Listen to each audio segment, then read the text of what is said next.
نحمده ونصلي على رسوله الكريم أما بعد فأعوذ بالله من الشيطان الرجيم بسم الله الرحمن الرحيم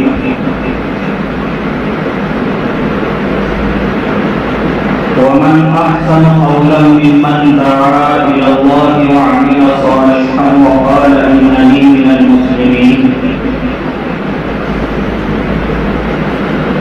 قال الله تبارك وتعالى في القرآن المقام الآخر ورفعنا لك ذكرك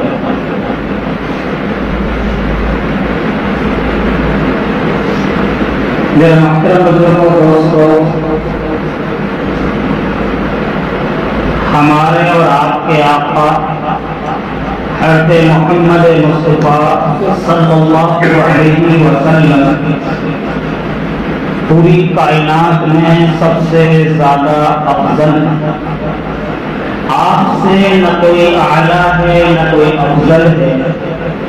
آپ ساری کائنات کے سردار ہیں۔ اللہ کے بعد سب سے اونچا مقام اگر کسی ہستی کا ہے تو وہ ہے آقا مدنی تاجدار مدینہ سرکار دو عالم صلی اللہ علیہ وسلم۔ اللہ کے نبی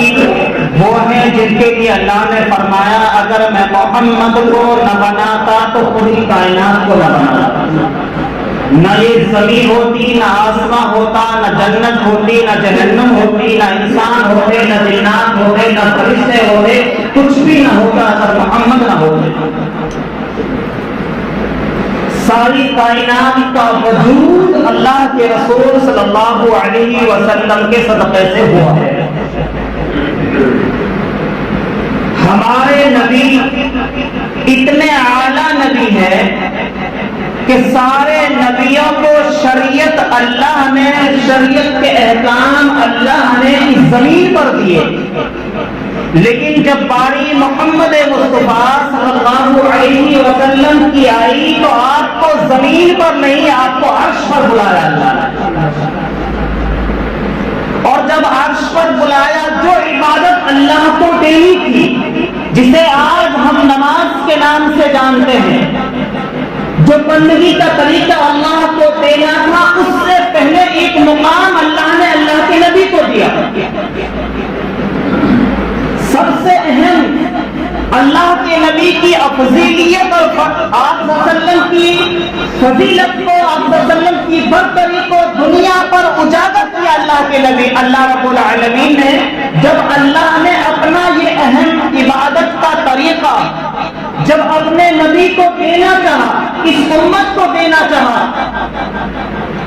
تو اس وقت اللہ نے اپنے حبیب کو اپنے پاس بلایا، عرش پر بلایا، اور جب بلایا تو بلانے سے پہلے ایک مقام اللہ کے نبی کو دیا کہ جاؤ آج میرا محبوب آ رہا ہے، اس کا استقبال کیا جائے۔ جب کوئی بڑا آدمی کسی کے یہاں آتا ہے، ہمارے یہاں شادیاں ہوتی ہیں تو ہم دلہے کا استقبال کرتے ہیں۔ جب ہمارے یہاں کوئی بڑا منتری آتا ہے تو اس کا استقبال ہم پھول مالاؤں سے، نعراؤں سے اور طرح طرح سے ان کے بہت دور سے موٹر سائیکلوں سے، ڈیجوں سے، جس طرح آج کے زمانے میں ہم دیکھتے ہیں کہ اپنے بڑوں کا ہم کیسے استقبال کرتے ہیں۔ اب بڑا آ رہا تھا، دنیا کا سب سے بڑا آدمی جب اللہ کی بارگاہ میں جا رہا تھا تو اللہ نے بھی اس کا استقبال کیا، اور استقبال یہ کیا کہ اللہ کے نبی کو جب مدینہ سے لے کر حضرت جبریل امین علیہ السلام چلے تو کہا کہ جبریل سیدھا آسمانوں پر لے کے نہیں جانا، پہلے میرے حبیب کا استقبال ہوگا، پہلے میرے حبیب کو مقام دیا جائے گا اور یہ بتایا جائے گا کہ میرے حبیب سے بڑا کوئی امام نہیں ہے، میرے حبیب سے بڑا کوئی نہیں ہے، سب سے اعلیٰ اور افضل اگر کوئی ہے تو وہ میرا حبیب ہے۔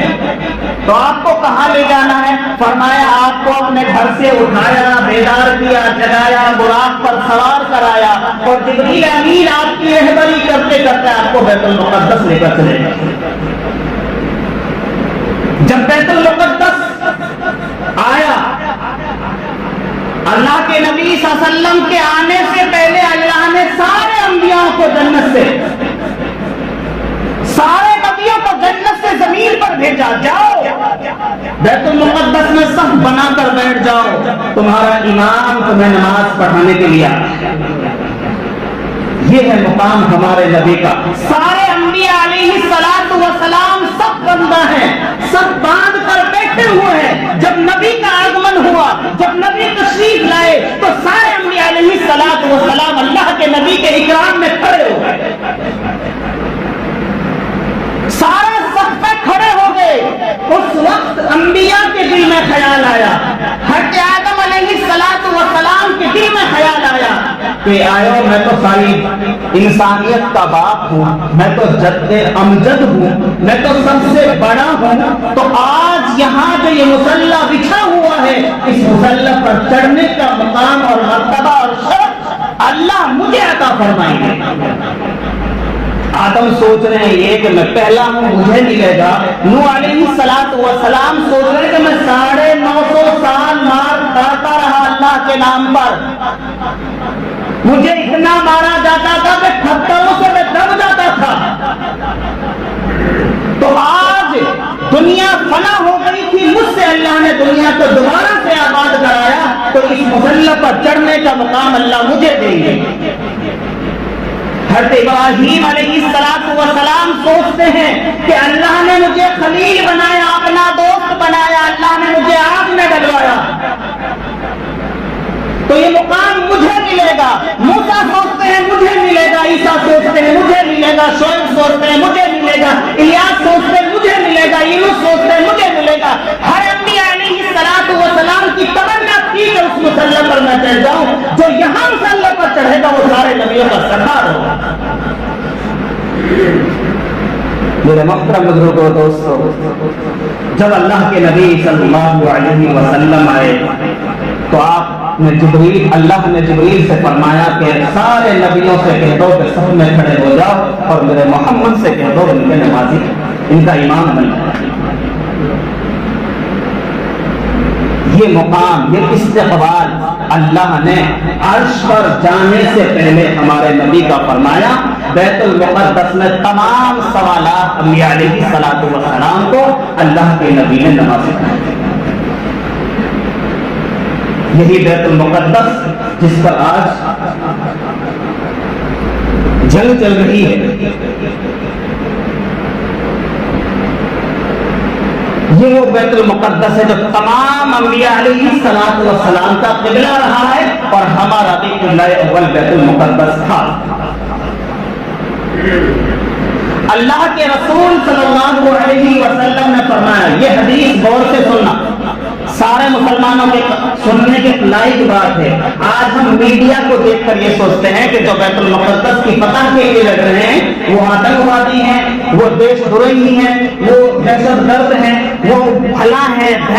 یہ ہیں وہ ہیں، ہر طرح کے الفاظ سنتے ہیں، اور سننے کے بعد میں ہمارے بھی دل میں آتا ہے کہ واقعتاً یہ لوگ تو ظالم ہیں۔ میرے محترم بزرگوں دوستو، اللہ کے رسول صلی اللہ علیہ وسلم 1400 سال پہلے فرما گئے، میری امت کا ایک طبقہ ہمیشہ حق پر رہے گا، میری امت کا ایک طبقہ ہمیشہ حق پر رہے گا، لوگ انہیں مٹانا چاہیں گے لیکن مٹا نہیں سکتے۔ حدیث مسند احمد کی حدیث ہے، غور سے اس حدیث کو سننا ہے، اپنے ایمان کو سلامت رکھنا ہے۔ آج کی الیکٹرانک میڈیا کے چکر میں آ کر ہمیں ان کے خلاف کوئی لڑکشائی نہیں کرنی، اگر ہم اچھا نہیں بول سکتے تو خاموش رہنا۔ اللہ کے رسول نے فرمایا، میری امت کا ایک طبقہ ہمیشہ حق پر رہے گا اور کوئی ان کا کچھ نہیں بگاڑ سکے گا سوائے اس کے کہ کچھ انہیں معاشی نقصان پہنچایا جا سکتا ہے۔ بس تنگ دستی، ان پر دنیا کی چیزوں کو تنگ کیا جاتا ہے، ان کی لائٹ بند کی جا سکتی ہے، ان کی انٹرنیٹ سیوائیں بند کی جا سکتی ہیں، ان کا تعلق دنیا دنیا سے کاٹا جا سکتا ہے لیکن انہیں مٹایا نہیں جا سکتا۔ پھر اللہ کے رسول صلی اللہ علیہ وسلم سے ایک صحابی کھڑے ہوئے اور پوچھا اللہ کے نبی وہ جماعت کون سی ہوگی؟ فرمایا وہ بیت المقدس کے ارد گرد کے لوگ ہوں گے، مسجد اقصی کے ارد گرد کے لوگ ہوں گے جو ہمیشہ حق پر رہیں گے، انہیں کوئی مٹا نہیں سکتا۔ ہاں کچھ پریشان کر سکتے ہیں،